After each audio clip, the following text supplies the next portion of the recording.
Kit Carson was a frontier legend and a complex figure who became one of the most famous mountain men in American history. Kit Carson, the legendary scout and Indian agent, was born in Madison County, Kentucky on December 24, 1809. He came from a humble frontier family. He had a small, wiry frame that belied his toughness. Carson's early years were spent on the edge of civilization. He received almost no formal education, remaining illiterate for much of his early life. When he was just 9 years old, his father died in a tragic accident, and the young Carson was left to help support his large family. Then in 1826, the 16-year-old Carson ran away from his apprenticeship to a saddle maker and headed west on the Santa Fe Trail, seeking adventure and opportunity in the vast unexplored territories beyond the Mississippi River. Kit Carson was a man of the wilderness. He spent his formative years learning the ways of the frontier. In the late 1820s and early 1830s, Carson became a mountain man, trapping beaver in the Rocky Mountains and learning to survive in some of the harshest terrain on the continent. He was small in stature, standing only 5 feet 4 inches tall, but he possessed extraordinary courage and skills that made him a respected figure among the trappers and traders of the West. Carson was not a boastful man. He spoke quietly and carried himself with humility, yet his reputation grew with each passing season in the mountains. The mountain man era was a brutal and demanding time. Carson trapped beaver along icy streams, fought off grizzly bears, and survived winters that killed lesser men. He learned multiple Native American languages and customs, developing relationships with various tribes. In 1835, Carson attended the famous rendezvous at Green River, where mountain men from across the West gathered to trade furs, share stories, and celebrate their survival of another year in the wilderness. It was at these gatherings that Carson's reputation as a skilled hunter and fighter began to spread throughout the frontier. Carson married twice to Native American women during his mountain man years. His first wife was an Arapaho woman named Juanibe, who died shortly after giving birth to their daughter. His second wife was a Cheyenne woman named Making Out Road. These marriages reflected Carson's deep integration into Native American culture and his understanding of indigenous ways of life. However, both marriages ended, and Carson would later marry a third time to a Hispanic woman from New Mexico, demonstrating his ability to move between different cultural worlds on the frontier. By the early 1840s, the beaver trade was declining, and Carson needed to find new ways to make a living on the frontier. In 1842, Carson's life took a dramatic turn when he met John C. Frémont on a steamboat traveling up the Missouri River. Frémont was a young Army officer leading an expedition to map the Oregon Trail, and he needed an experienced guide who knew the Western Territories. Carson was hired on the spot, and this partnership would transform him from an obscure mountain man into a national celebrity. Carson guided Frémont on 3 major expeditions between 1842 and 1846. These expeditions mapped vast portions of the American West, from the Rocky Mountains to California. Frémont's published reports of these journeys portrayed Carson as the ideal frontiersman, brave, resourceful, skilled in wilderness survival, and deadly with a rifle. The reports were widely read in the eastern states, where Americans were hungry for stories about the mysterious lands beyond the frontier. Kit Carson became a household name, the embodiment of the Western hero in the American imagination. The image that Frémont created of Carson was somewhat romanticized. Frémont needed a heroic figure to populate his narratives, and Carson fit the role perfectly. In reality, Carson was more complex than the dime novel hero he became. He was pragmatic, sometimes ruthless, and capable of violence when he deemed it necessary. But he was also known for his word being his bond, his loyalty to friends, and his willingness to help those in need on the frontier. When the Mexican-American War broke out in 1846, Carson found himself in the thick of the action. He was in California with Frémont when the Bear Flag Revolt began, and he participated in the American conquest of California. Carson served as a courier, carrying dispatches across dangerous territory from California to Washington. On one famous journey, he traveled from Los Angeles to Washington, D.C., covering thousands of miles through hostile territory. His service during the war further enhanced his reputation as a fearless scout and patriot. After the Mexican-American War ended in 1848, Carson settled in Taos, New Mexico with his third wife, Josefa Jaramillo, whom he had married in 1843. Josefa came from a prominent Hispanic family in Taos, and the marriage brought Carson into the upper levels of New Mexican society. They would have 8 children together, though several died in infancy, a common tragedy on the frontier. Carson attempted to settle into a quieter life, trying his hand at ranching and farming in the Taos area. But Carson could not stay away from frontier life for long. In 1853, he was appointed Indian agent for the Ute and Apache tribes in northern New Mexico. This position placed Carson in a difficult and contradictory role. He was tasked with representing the interests of the United States government to Native American tribes, many of whom were facing increasing pressure from American expansion. Carson spoke several native languages, had lived among various tribes, and had married native women. He understood indigenous cultures better than most government officials. Yet he was also an instrument of American policy that was systematically dispossessing native peoples of their lands. As Indian agent, Carson tried to walk a fine line. He advocated for fair treatment of the tribes under his supervision, arguing that the government should honor its treaty obligations and provide promised supplies and support. He believed that Native Americans needed to adapt to the changing world by adopting agriculture and settling on reservations, a view that reflected the paternalistic attitudes of his time. Carson genuinely believed he was helping Native people survive in a world that was rapidly changing around them. However, his role as Indian agent also required him to enforce government policies that restricted Native freedom and autonomy. The contradictions in Carson's position became more pronounced as tensions between Native Americans and American settlers increased during the 1850s. Carson found himself mediating disputes, tracking down raiders, and trying to prevent conflicts from escalating into full-scale wars. He was respected by many Native leaders who knew him personally, but he was also seen as a representative of the government that was taking their lands and destroying their way of life. When the Civil War began in 1861, Carson resigned his position as Indian agent and accepted a commission as a colonel in the New Mexico Volunteers. New Mexico was a strategic territory, and there were concerns that Confederate forces from Texas might attempt to seize it.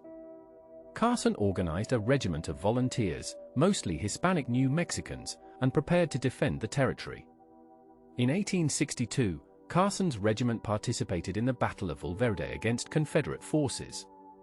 Though the Union forces were initially pushed back, the Confederate invasion of New Mexico ultimately failed, and Carson's service during this period demonstrated his loyalty to the Union cause. Following his service against the Confederates, Carson was ordered to deal with Native American resistance in New Mexico and Arizona. The most controversial chapter of Carson's life was about to begin. In 1863, Carson was ordered to force the Mescalero Apache onto a reservation at Bosque Redondo in eastern New Mexico. Carson conducted a military campaign against the Mescalero, destroying their camps and food supplies until they agreed to relocate to the reservation. The campaign was successful from a military standpoint, but it marked the beginning of a tragic policy that would have devastating consequences for Native peoples. The most infamous episode of Carson's military career came in 1864 when he was ordered to subdue the Navajo people and force them onto the Bosque Redondo reservation.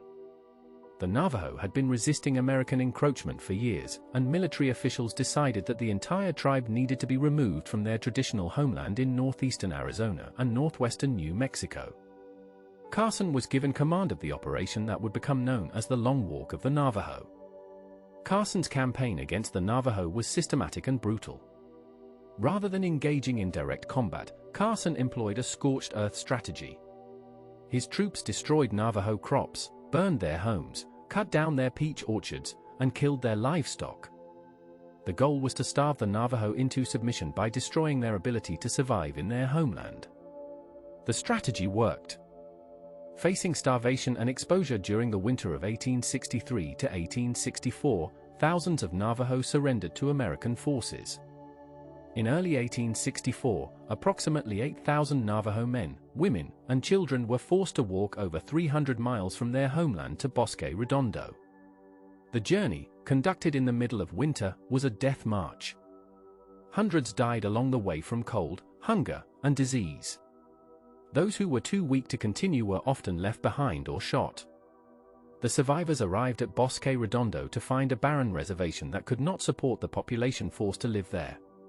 Over the next 4 years, thousands more Navajo would die from disease, starvation, and despair at Bosque Redondo. Carson's role in the Long Walk remains deeply controversial.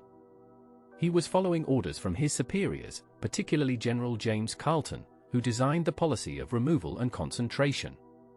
Carson had objected to some aspects of the campaign, particularly the decision to send the Navajo to Bosque Redondo, which he believed was unsuitable for supporting such a large population. However, he carried out his orders with military efficiency. For the Navajo people, Carson became a symbol of betrayal and suffering. The man who had lived among native peoples and claimed to understand them had become the instrument of their destruction. After the Navajo campaign, Carson continued his military service.